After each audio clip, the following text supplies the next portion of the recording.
What is up, guys? Welcome back to another video. In today's video, we're going to be talking about 10 things you need to know about buying Pokemon. And stay tuned for the end of this because I've got a bonus tip for you guys that's probably the most important of all of them. So, number one on this list is avoid FOMO, or fear of missing out.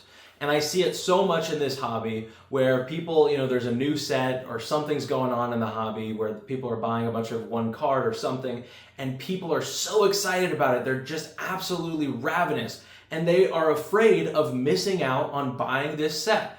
And I will admit, there is some very small instances where fear of missing out actually worked in someone's favor. For example, Evolving Skies.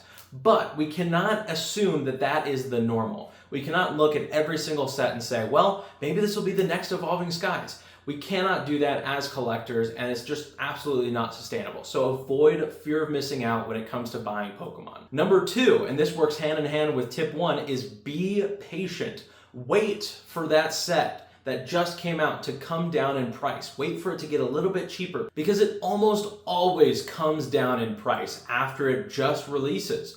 And there's just a lot of excitement when a new set comes out, or there's new cards that are in that set that, might change the game forever. Like people are always super excited to get those cards and get those packs in hand and open them up, but just be patient. And this also applies to buying that grail that you've been hunting, or buying that single that you want and you want to grade it yourself. Just be patient, wait for deals. For example, one thing I always do is on eBay, when I find something, buy it now, I'll wish list it, and I will never check out with a buy it now product. I'll always wish list it. And why is that? Because they almost always send a 5 or 10% off coupon code. Be patient, and I think that you're doing really well for yourself. Tip number 3 is be careful when buying on third-party platforms or just buying from sellers that aren't very reputable, because there are scams everywhere. And I've talked about it in some videos before on a Facebook group that I'm in. There is just constant stories from people about, I almost got scammed, or I got scammed, and it's really a bummer when I hear those stories, and I just, my heart goes out to them. A lot of times, sometimes the signs aren't there, but sometimes the signs are there. So look for the signs.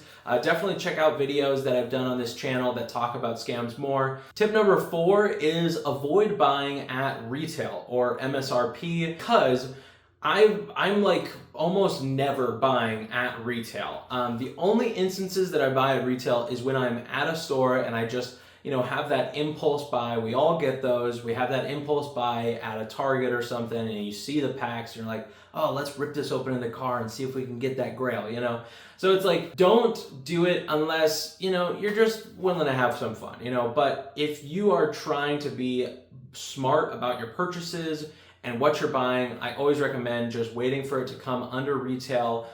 Wait for the prices to come down. This goes hand in hand with being patient and avoiding FOMO. Tip number 5 is start with the end in mind. So start with your end goal, because that way you'll make more informed and just better purchases.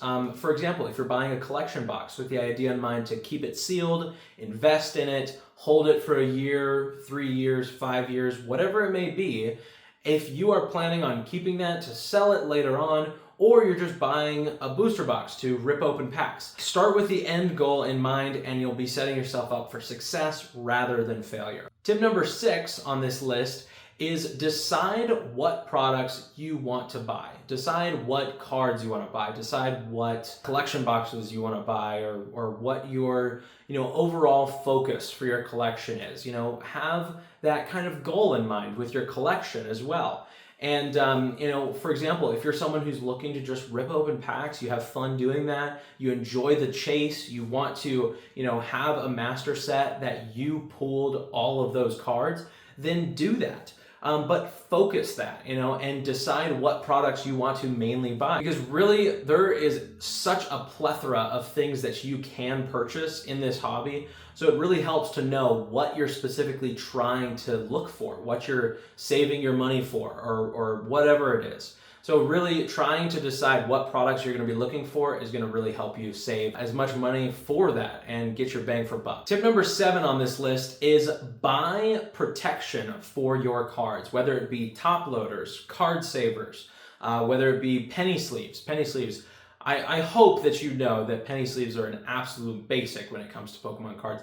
But really, the other things might not come, immediately. And it's a good idea to invest in protecting your collection, buying different boxes to put your cards in and make sure that they're not, just bouncing all over the place if you move or if you are taking those to, a card show or whatever it may be. Just put some time and some money into protecting your cards, because you really don't know how much some of these things will be worth 5, 10, 15 years from now.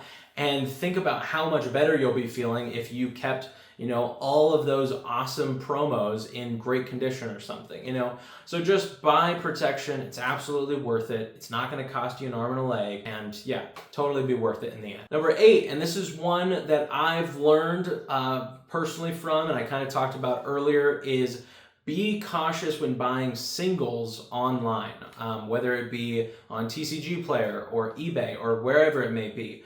Be cautious. Just kind of be aware that people might be feeling more positively about the condition of their cards than they may actually be. They may have rose-colored glasses on, and they're trying to get the most value for their cards. So if someone says that a card is, a near mint, or it looks like an easy PSA 8 or a PSA 9, don't take that for face value, because and if this is a close friend of yours, then maybe do be a little bit more trusting. But if this is just a complete stranger on the internet, try and be cautious. And I feel like being cautious can't hurt, especially when you're dealing with people online that you don't know and they're selling their cards, So they might just be thinking a little bit higher about the grades of the cards, and they might not be looking at it from a perspective of you, maybe, as the end collector of it, or someone who's looking to possibly grade it in the future. Tip number 9 is support your local card shops and go to card shows. It is unreal how long I've been in this hobby